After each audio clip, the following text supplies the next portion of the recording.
Hello guys, welcome to another blog.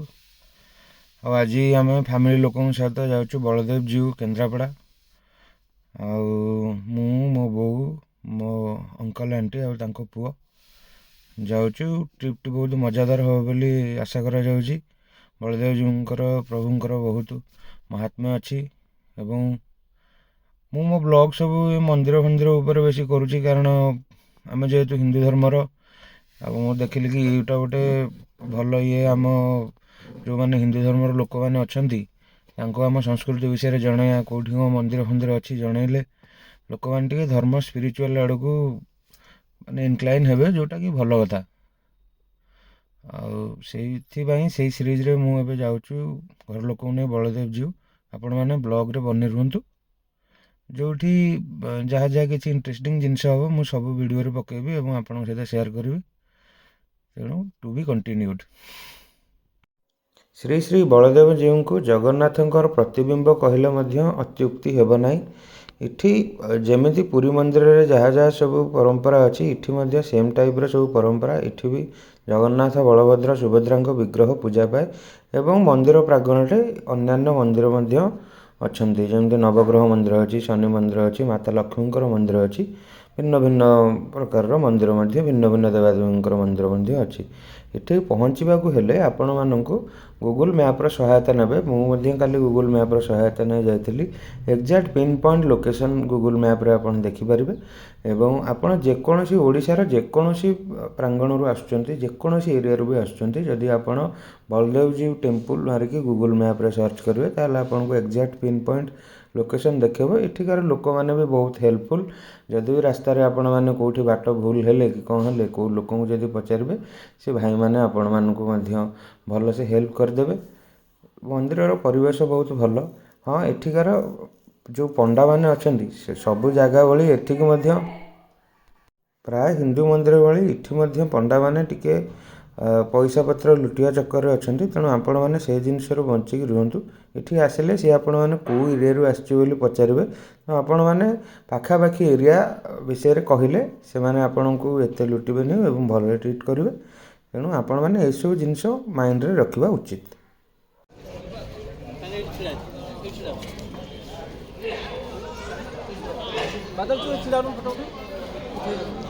Friends, ଆପଣମାନେ ଦେଖିପାରୁଥିବେ ଆମ ପଛରେ ଅଛି ମୁଖ୍ୟ ମନ୍ଦିର, ଯେଉଁଥିରେ ଜଗନ୍ନାଥ, ବଳଭଦ୍ର ଏବଂ ସୁଭଦ୍ରା ପୂଜା ପାଉଛନ୍ତି।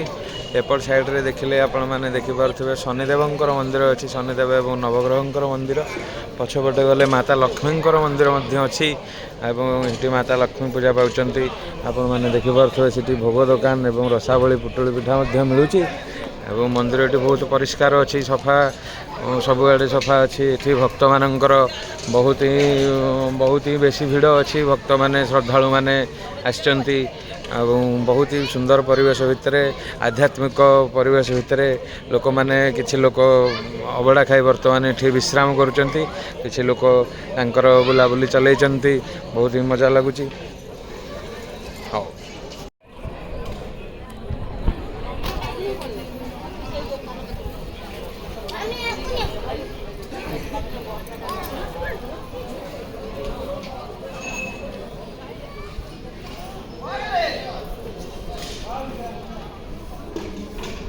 ଆପଣମାନେ ଦେଖିପାରୁଥିବେ ବନ୍ଧୁମାନେ, ଏଠି ଲୋକମାନେ ପ୍ରସାଦ ସେବନ କରୁଛନ୍ତି।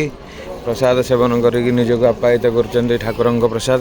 ବର୍ତ୍ତମାନ ଏଠି ଭାରତୀୟ ଜନତା ପାର୍ଟିର କିଛି ଲୋକମାନେ ମଧ୍ୟ ଆସି ପହଞ୍ଚିଛନ୍ତି, ରାଜନୀତିଜ୍ଞ ଲୋକମାନେ, ଯେଉଁମାନଙ୍କର କିଛି ପ୍ରୋଗ୍ରାମ୍ ଚାଲିଥିବ ଏଠି।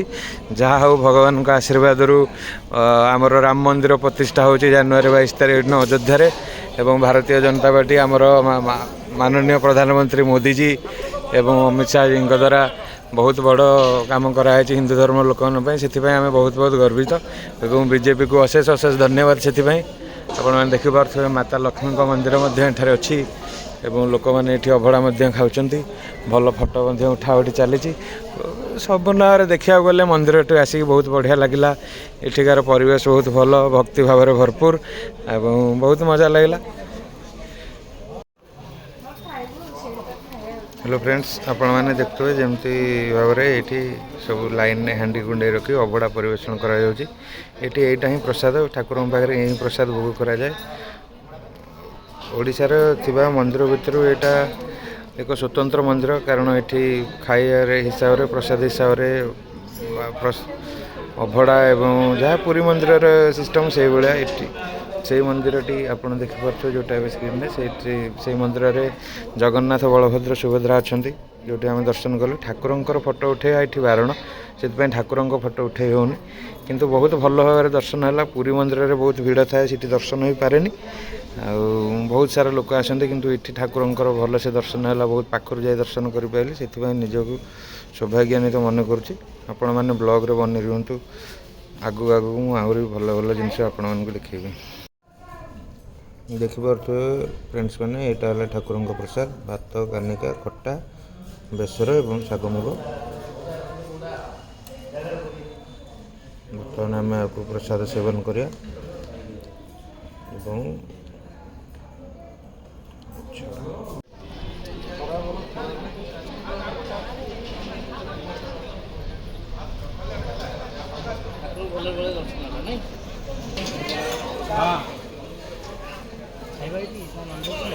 ଏଠି ଭିୟୁଟା ଆସିଲେ ବଢ଼ିଆ ଲାଗୁଛି।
ମନ୍ଦିର ପରିକ୍ରମା ସରିଲା, ମନ୍ଦିର ଭ୍ରମଣ ମଧ୍ୟ ସରିଲା। ତ ଏବେ ସବୁ କାମ ଶେଷ କରି ଆମେ ଘରକୁ ରିଟର୍ଣ୍ଣ କରିବାକୁ ଭାବିଛୁ।